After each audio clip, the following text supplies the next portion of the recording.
Hello, everyone, and welcome to the Talent Gap Fireside Chat, where we talk about causes of and solutions to the talent gap. I'm your host, Pete Strauss, and joining me today is Scott Fuhriman. He is head of operations at Invery. Welcome, Scott. Thank you. Pleasure to be here today. Thanks for being here. Could you give our audience a little background on yourself and your career? Yeah, great. Try to make this short. Really, my path into the technology and cybersecurity career kind of wasn't traditional, and has ended up kind of shaping how I discover and hire talent. But really started back in 7th grade. I knew I wanted to be in computers, but I had no idea how I was going to make that happen. But ended up spending time just kind of teaching myself, Windows, and really that kind of started a self-learning journey, which has continued throughout my career and so I started college. I ended up taking a little detour and getting married. Well, I should say a long detour, because I actually never made it back to college and so instead I entered the job force and the workforce and started as an entry-level PC technician back in the day with a local consulting company, where I really started getting kind of my first taste of business technology and security and deploying, designing and all that. So spent about 3 years there, kind of grinding my way to lead engineer. I remember the first several months just being like fire hose, like I'm never going to learn all this stuff that everybody else knows and all that kind of thing. But after 3 years, made it to lead engineer. And kind of made a bold move at that point. I remember going in and turning a resignation letter into the CEO without another job lined up. I just knew that I had reached kind of the top of my growth path in that organization. And after some time, just realized this isn't going to take me to the next level. So fortunately, that risk paid off through some networking. I landed at a startup organization during the .com era and post Y2K, and got some startup experience, but exposure to enterprise technologies and things like that. After that, I actually pivoted into a government security contract role where I earned my CISSP. They hired me without the CISSP, with the promise that I would go get it.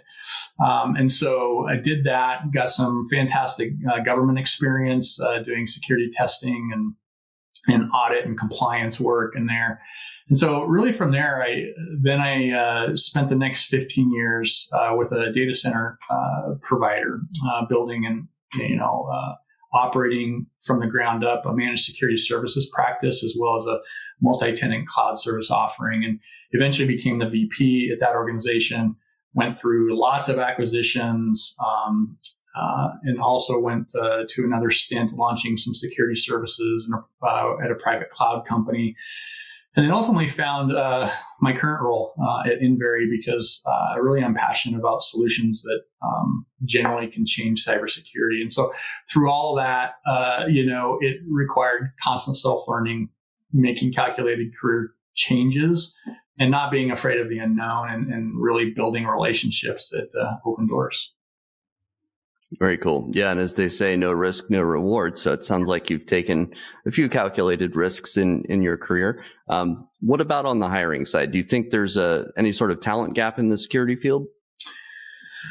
Oh, that is a great question. Talent gap, I think, is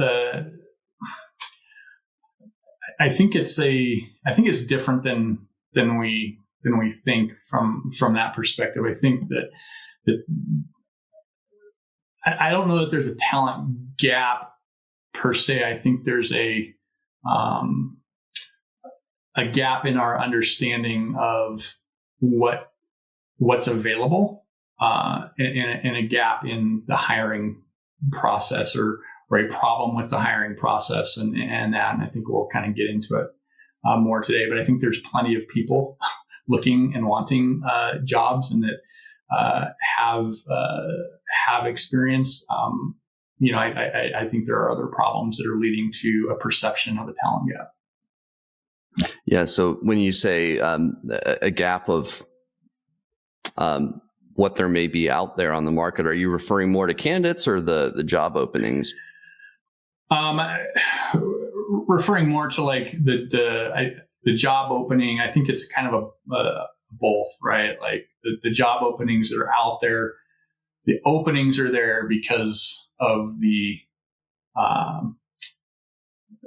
I'll say the hiring practices, and there's a lot of candidates out there looking to and wanting those jobs, and are not really finding an ability to get into a lot of those jobs. So. Yeah, I think it's really a matching problem, if anything, where we have a fair amount of open jobs, fair amount of job seekers. I would argue that in this market, maybe more job seekers than jobs. But at the end of the day, the candidates don't have the skills that the jobs need on a broad level, because the jobs aren't evenly distributed and neither are the candidates. So like there's a huge surplus of people that are at the entry level trying to get in, and very, very few of those jobs. Any ideas how we can square that circle, especially at the entry level? Like obviously you got your start in IT. I'm starting to believe that that's less of a possible path for a lot of people nowadays, because there's just not that many of those IT jobs even for people to get their start to work their way up into security, you know? Yeah. I think that brings up a good point, where I think the path, we have a lot of people that have, I think, been led to believe or have seen, historically that, hey, there's this exciting industry, cybersecurity, or even technology, and I can get in there and make lots of money and things like that. But I think the market has become saturated to a large degree, especially in the last number of years, where a lot of companies are doing the opposite of hiring. They're letting go. They're trimming staff, getting which obviously creates fewer openings and things like that. And so you kind of have these two things fighting against each other right now. And to be honest, this isn't the first time that this has happened, right? Like we've seen it historically in the past, .com crash, right? Everybody, I remember that very well. And the market was just flooded with talent and not enough openings for that talent to go to. And I remember people coming out of college and they were in an MIS degree or something of that nature, a technology degree, and they ended up having to completely change their career, right? And they ended up not being in technology because the timing of the markets and business and things like that were just such that it didn't allow it. So, maybe we have a recycling of that type of an event happening and whatnot. So how do we fix it?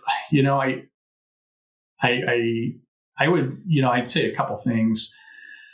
It would be nice to see bringing back kind of a true entry level capability for people. Obviously, we probably can't handle everybody, but making hiring smart people. There are smart people coming out of college and looking to get their start or trying to move and shift over, and that. And so people that are motivated to learn, those are really good people, and are smart. And so how can we create opportunities for them, train them, have clear paths for advancement. I've done this multiple times, throughout my career. So I think that, there is a path there to continue to help these people that are coming out and wanting to be in the workforce and in something that they're interested in as well. And that, so, I think,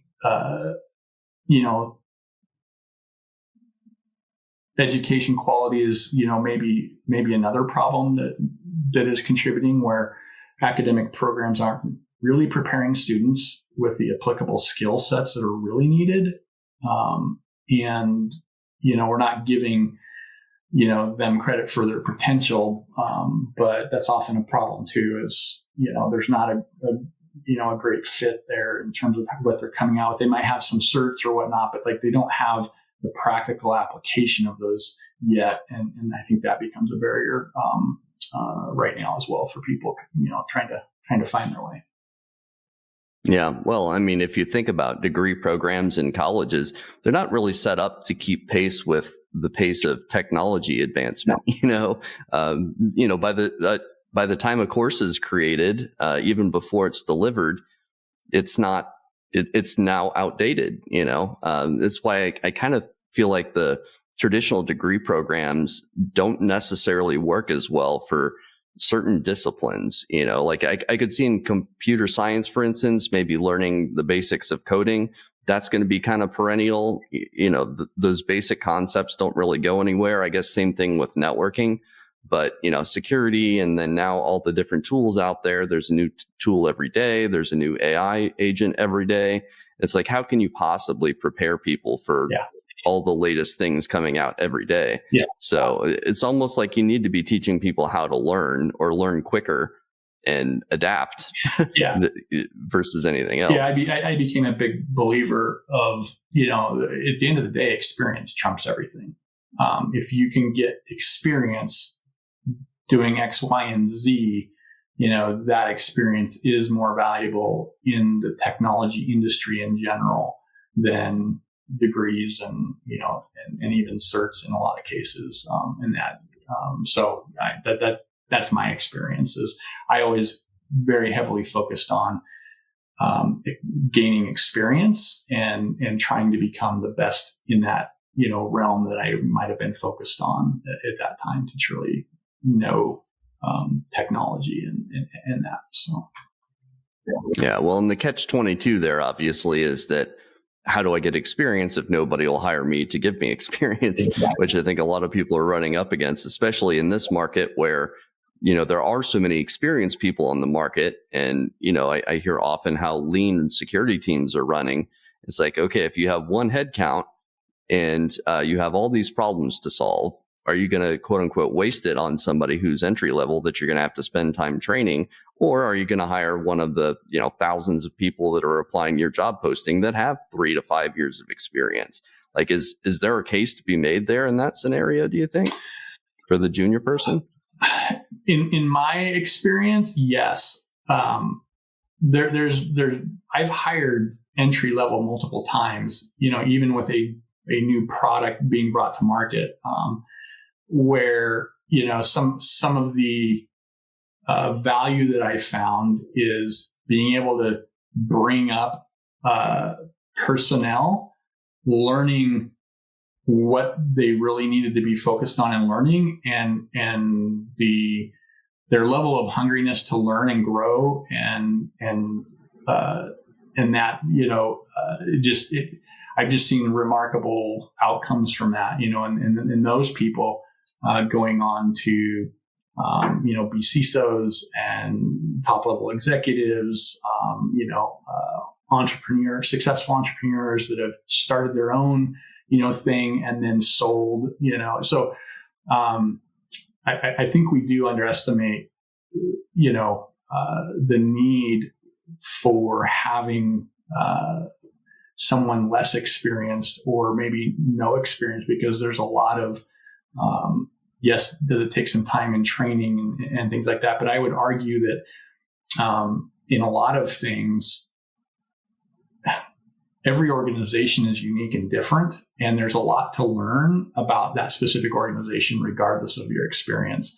And there's always a transition period of time where that person is learning and trying to figure out, how does this organization do things, and it's different from how somebody else did it.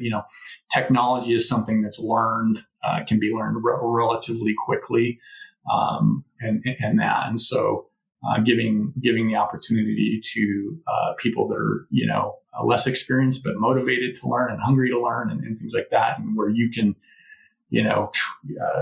help them evolve and learn and grow into what you actually fully need, creates loyalty. Like there's all kinds of benefits I've experienced. Well, it seems to me that there's kind of two ideas in tension in hiring. It's you want to hire somebody with the experience, and there's no shortcut to experience. You have to have some time in seat to gain experience.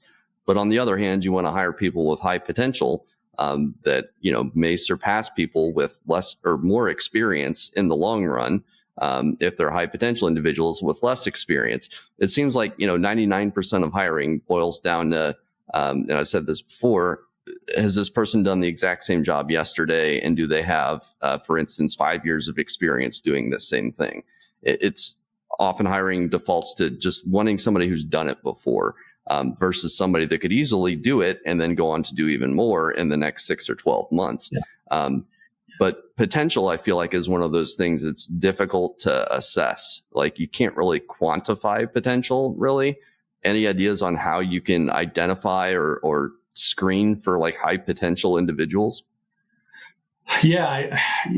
For me, I think it's,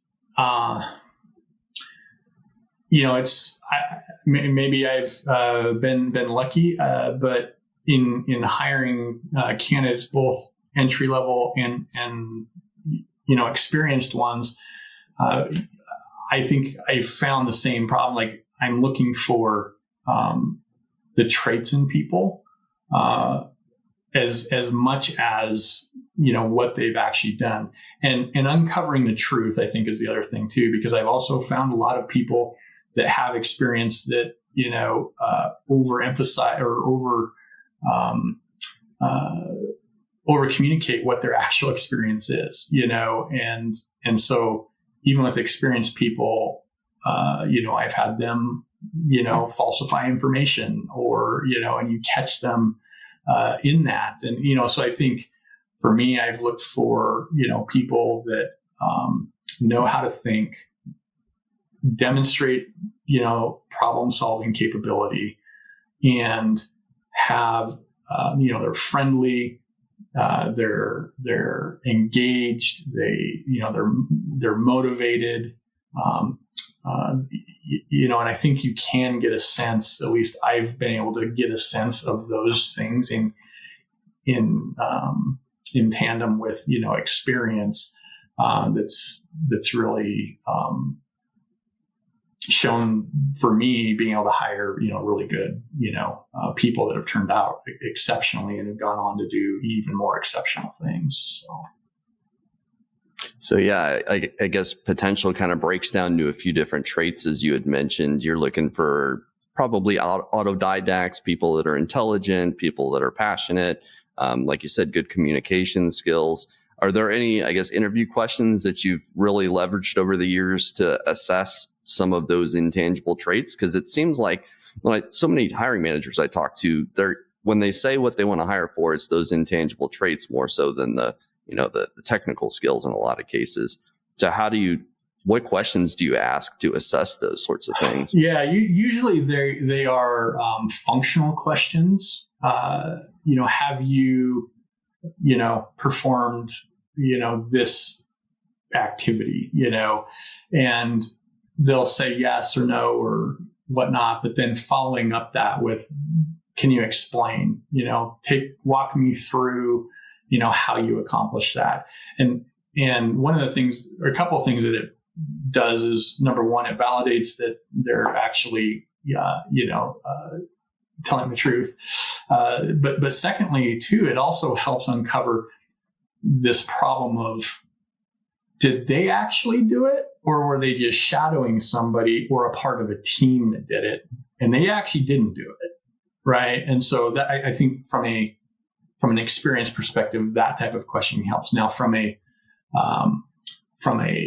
character or trait perspective, I think it's a similar approach where you can talk about experience and things like that, and then as people give up a lot more in interviews than they probably should, and I'm always surprised by how asking a question and just letting them talk, how much they tell you, and in a lot of that telling you, it's easy to start picking up on traits in that. And so that's the approach I've used. I don't, there's all kinds of different questions, that can be used, and, there's lists and lists and lists out there. And, I think some of those, are good ones to start with. You can go find and that, but I'm really listening and, using follow-up questions that help you understand,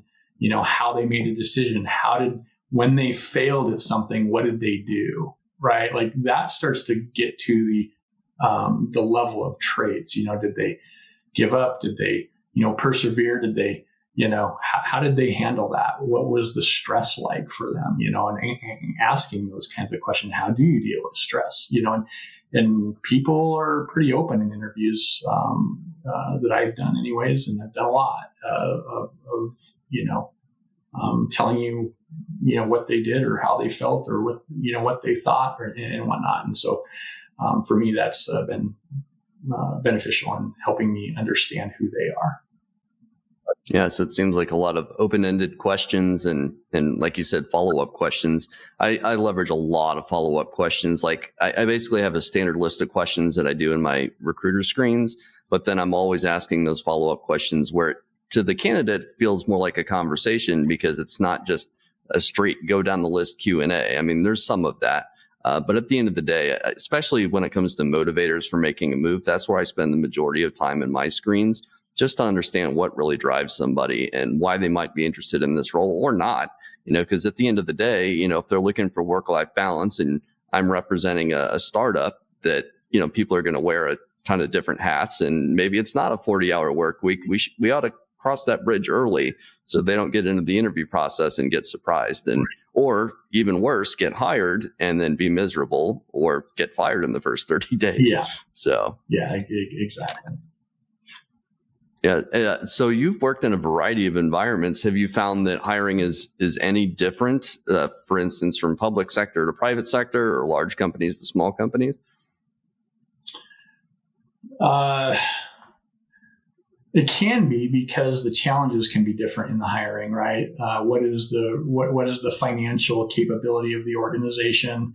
If it's a strong capability where you can be at good market rates and competitive, that's that can be much more beneficial than being in a small organization where the resources are less, and you're challenged with trying to compete with larger organizations that are paying market or able to offer more perks or those types of things. And so this kind of really gets into when you're hiring, like it's not always just about the job. You have to be looking for what is the benefit. What is your organization going to help them or bring to them that might be a little less of the traditional tangible things that they pay being obviously usually the role and the pay being big things, but like how else can you sell your organization to that candidate? I think that's an important thing. And so depending on size and industry and things like that, I think you're always juggling different components that make it can make it challenging. Well, yeah, and obviously the better your salary, the less flexible you need to be when it comes to the requirements for the role itself. The more requirements you have, the more expensive generally that person is going to become. Right. But I tend to work with a lot of startups, and so I have to try and convince hiring managers in a lot of cases, look, you may need to flex in certain areas if you want to not pay somebody top of market, but you're looking for top of market skills. You may need to hire the slightly more junior person or the person in a different location that's not as expensive, or, there's so many different areas in which you can flex. But I always say that there's a different word for but, for every seat. And I truly believe that as long as a hiring manager is realistic, you can find somebody that's not as expensive, that maybe doesn't have as much experience, that can still solve your problems that you need solved. You just need to one, work with a good recruiter who understands what you need and can push back if you do have unrealistic expectations. And two, be able to adapt in the process as people come through the interview process. There's been a bunch of times I've made hires where the hiring manager had one set of expectations in the beginning, but then after talking to 5 people and not wanting to hire any of them, they're like, oh, wait, actually, we probably need somebody a little bit different for this role. So yeah, what's your experience been like in working with the recruiters and HR folks over the years? Yeah, great question. I think, from an HR perspective, and recruiting teams, I think, from my perspective anyways, HR and recruiting teams do a number of things exceptionally well. HR handling compliance, managing legal aspects of hiring, coordinating logistics, some consistency, doing some initial, soft skill screening or, those kinds of things, initial fit and whatnot. But they also often struggle with understanding the technical role deeply enough to evaluate unconventional candidates, I think. And so, for example, oftentimes maybe a breakdown happens when I say, we need someone who can think like an attacker, right? And this might get translated into must have OSCP certification, right? Like there's a nuance lost in, what the hiring manager is looking for, and how that might get translated into, what is asked or, being looked at, on paper or whatnot. And so, I think there's several things that work better. One is, working together to, create role fit, right? Defining what good looks like beyond keywords, right? Including, keywords matter, getting, the right keywords, the most important ones, but then, educating and building trust, with teams to understand, in security, for example, what does a security professional actually do day to day? And then they can have more meaningful conversations with candidates in that, and then, let the technical hiring people figure out the technical and the team fit stuff. Right. And then, I would say, something else that, also has worked well for me is, keep the number of interviews to a minimum, like find a process that, that is effective and efficient and is manageable. If you're a good hiring manager, you should know the position well enough to hire the best fit and be able to make that final decision. And so, I hear so many, and I'm, for me, it's really hard to conceptualize, these interview stories that you hear of, 7 to, 12 interview cycles with, gobs and gobs of people and all this. And, I'm a believer of, if that's what's going on, like there's something wrong in that process. Have to, put somebody through that, number one. But number two, makes me question if there's, an understanding really of what's being looked for here.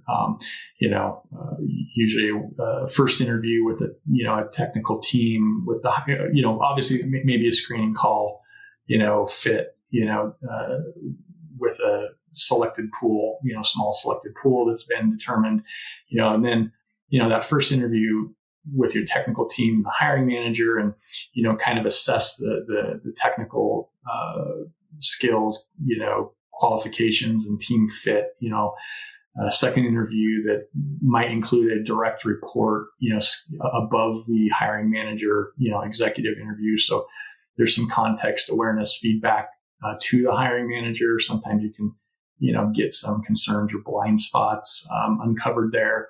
And then the third, interview being, that manager conversation directly with the candidate and fleshing out, the best candidate, team fit, pay, answering the questions, those kinds of things. But ultimately the key is partnership, regardless of whether it's an HR team, a recruiter, or whatnot. It shouldn't be something in opposition. And everyone wants to hire great people. We just need to figure out how to speak the same language and play the right roles. Yeah, we all have the same goal. It's just we may have different ideas how to get there. Yeah. But it's a great point about so many interview rounds, because I have had clients that had 6 interview rounds in a case study.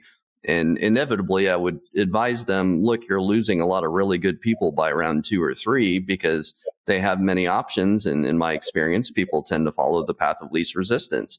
If there's a company that's excited about them and wants to hire them after 2 interviews, they're just going to, if there's one that has 6 interviews, they're just going to ignore it and drop it. Yeah, or go with the company that wants. Or it takes so long, right, that they lose out just from a time perspective. Yeah, and that too. So, yeah.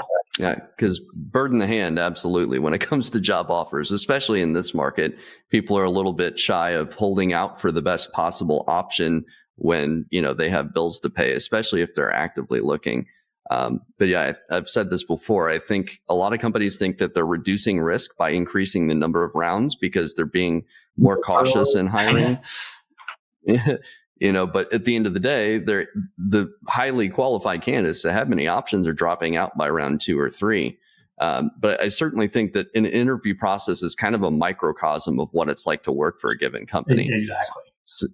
So if it's long and drawn out, chances are it's probably hard to get stuff done. A lot of red tape in that organization. What kind of culture am I getting myself into, right? Yeah. Well, and two, I remember reading something somewhere where I forget, it was an article or something where they were talking about if you're in an in-person interview, listen to the sound of the office. If there's kind of a pleasant buzz and people are chattering and that sort of thing, that's a good sign. But if it's dead silent and you could hear a pin drop, that's probably a red flag. And obviously culture is kind of a buzzword, but like, how do you evaluate culture either as like the candidate or the hiring manager or team manager? How do you build and define what culture actually is? Yeah. In a question, is that a question or a statement? Yeah, that's a question.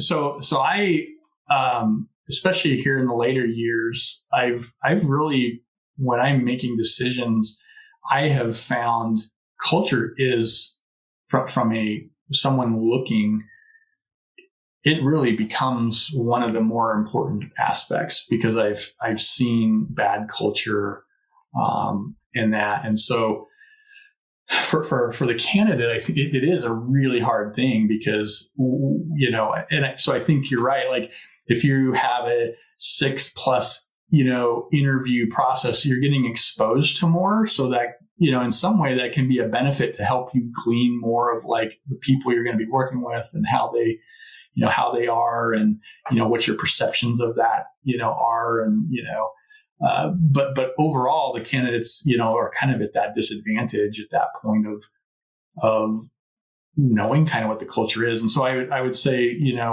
doing research is important, right? Get on LinkedIn, find some other people, see what people in that organization are talking about on LinkedIn or the internet, or, whatever source that they're interacting with. And, engage with some of them and have conversations where you can just ask and, hey, what do you think of, how has it been working there? And, and doing that as a side thing outside of interviewing. Especially if you have target companies, right? That's a really good practice to be doing, building relationships with people that are already in that organization. And I think that probably, is one of the best ways to help you understand, what that culture might look like, or, how things really are inside. Well, and as a job seeker too, that's a great practice, because you're essentially finding a side door into an organization versus, applying and just trying to go in the front door, kind of thinking like an attacker or thinking like a salesperson. I mean, that practice in sales is called finding champions. Yeah. So you're talking to other employees in the organization that you want to work for. If they're able to put in a good word for you, maybe your application gets moved to the top of the massive pile. So yeah, I think a lot of folks, a lot of volume out there right now, a lot of people applying to jobs. In your experience, have your recruiters or HR folks that you've worked with, are they relying more on like job applications and just posting a job and, praying the right person applies, or are they going out to the market and actually finding people and doing what we call in the recruiting game sourcing? My experience more so is on the putting the job rec out and going through the process of whittling down to the handful of candidates that look like they would be a good fit, more so than the recruiting side, other than in going out and searching for specific individuals, or using a network or something like that to find others. That's typically what my approach has been. Gotcha. Yeah, in my experience, and I think it's a little bit different for external recruiters. We tend to be a little bit more focused on the external, sourcing aspect of the job, going out and finding people versus relying on inbound applications. I do see some of my competitors post jobs, but I think generally speaking, the internal recruiters tend to be more advocates of the posting jobs, because chances are they're handling more volume than us external recruiters are. We tend to be more specialist, more, white glove, high touch, more like snipers versus shotgunners. Whereas the internal recruiters, they may have a CISO job open, accounting assistant, marketing manager, all across the board. Yeah. How do you educate a recruiter that maybe doesn't have that security specialization or IT specialization to help them understand, what it is that you actually need? You had kind of touched on that earlier. Yeah, I did. And I've done it a number of times. I have just found that, what I would say is being a good hiring manager means putting in the time to make that process effective. And it really goes to, not using job description slop, right? Like, you really need to put some effort into defining what it really is, and asking the questions about what you're really looking for and what's really needed, and what you want and what you need oftentimes are very different things. And I think we see this a lot where, something that really only needs a couple years of experience, it's like 5 or 7 or 10 years that is put on a job description, and or the typical, I don't have a degree. For a long time early in my career, I worried, like, I need to get back to college so I can get the degree, because I was worried about it impeding my progress in my career. And as I went, that dissipated more and more, because again, experience trumped everything. But also I was finding the education doesn't matter that's put on a job description. For me personally, maybe others have found that to be different for their experience, but for me, I started realizing, like, and I think that the market, the industries have changed now too, and we are seeing a lot more flexibility in that, degree or equivalent experience, or things like that. I think in the last 10, 15 years, we've seen some shifting pretty substantially to, like, okay, we're not focused on hardcore, it has to be this. Now there are some things that either an MBA is preferred, or some other high quality, depending on the industry, right? They need a specific designation or something like that. So there's clearly cases that is very important, but in technology in general, I have found it not to be a barrier, and you shouldn't candidates shouldn't use that as a disqualifier for themselves if they feel like they are a good fit and they align well to an opening. So I think spending the time to get that right, and then once you understand what you're really needing, not just wanting. If you can get your wants too, great. But what's the real need here? And you get good alignment to that, then you can go and it helps you to communicate and educate, HR or a recruiter or whatnot on those, because you've done the work to understand, and now you're going to be in a better position to explain it and point out the specifics. And I've hey, this is super critical. If it does not have this on the resume, that is a disqualification. There are some times where I've had to, because it was such a specific role that we were hiring for, there were specifics that had to, and so, that becomes very helpful just to screen, but outside of that, okay, you still have 20, people that fit, 30 people that fit that. You have to educate on the additional things that you're looking for, both qualification wise, but then I also, talk to them about the role and the type of person that we need in that role or would like in that role, based on our culture and team fit and things like that. Having those conversations, and I've always seen the people that I'm talking to on the hiring, HR and recruiter front, when you do that, they're just so appreciative of it because it makes their job easier too. Oh, for sure. Well, and a couple of, best practices you can do too is sit down with the job description, with the recruiter that's going to be working on the role, and explain, or you can ask them, are you familiar with all these terms? Which don't you know? What can I help you out with? What are some other related terms around those terms? Or, say you're looking for somebody with experience with a specific SIM, maybe list some other SIMs that the candidates may be familiar with, so that they know that they're not just confined to this one specific set of keywords and they have to find those exact ones, or talk about what other terms somebody might use. Like when I'm going out and I'm looking for people, I put together a complex Boolean search string and I'll include every single possible term I can possibly think of related to whatever function it is, so that I'm capturing the most results of relevant people. So if you're able to articulate what all those terms might be, if they don't already know, then you'll inevitably be able to help them hone their search a little bit. And then another thing you can do is ask them, hey, can you recite back in your own words what I'm looking for? And based on their answer, that'll tell you a lot about how well they understand what you need. Yeah. I do that proactively, but sometimes you got to ask. Yeah. Those are all great. Cool. We're coming up on time, Scott. So just one last question for you. Is there anything we're not talking about in the industry, but we should be, especially as it relates to hiring? Yeah, let me think about that here.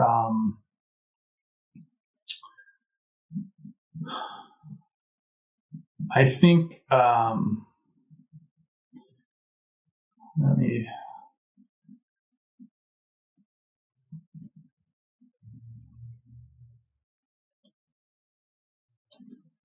kind of lost my train of thought here. No yeah. Okay. So a couple things. I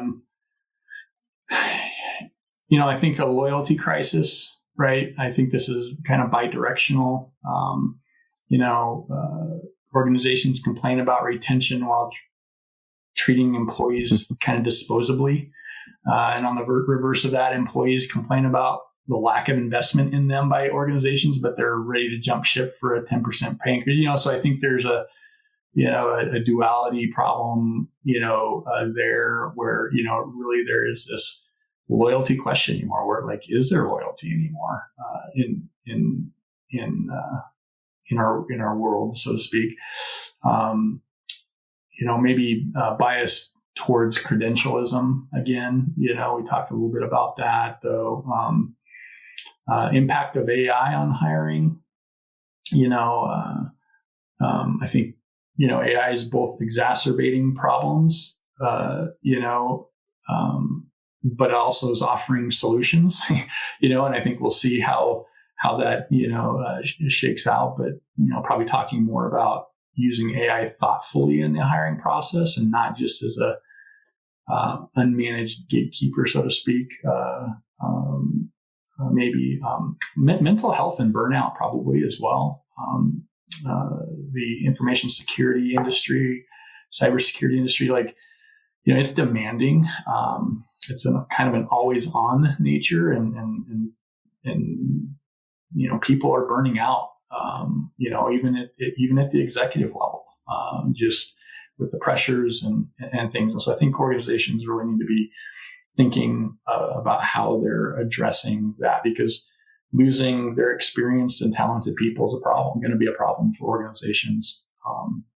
And there's CISOs, for example, there's a lot of concern at that level. And as a matter of fact, there's a lot that are leaving organizations and going into their own consulting thing and whatnot, because that burnout and whatnot. So, and then I think small and medium business reality. Most organizations aren't large enterprises with dedicated security teams, for example. So, they're small and medium sized companies where IT and security almost are the same person in a lot of cases, or wearing similar hats. And so how do we support those professionals, differently and acknowledge the fact that, they're being asked to do a lot, and that. So those might be a few things. Yeah.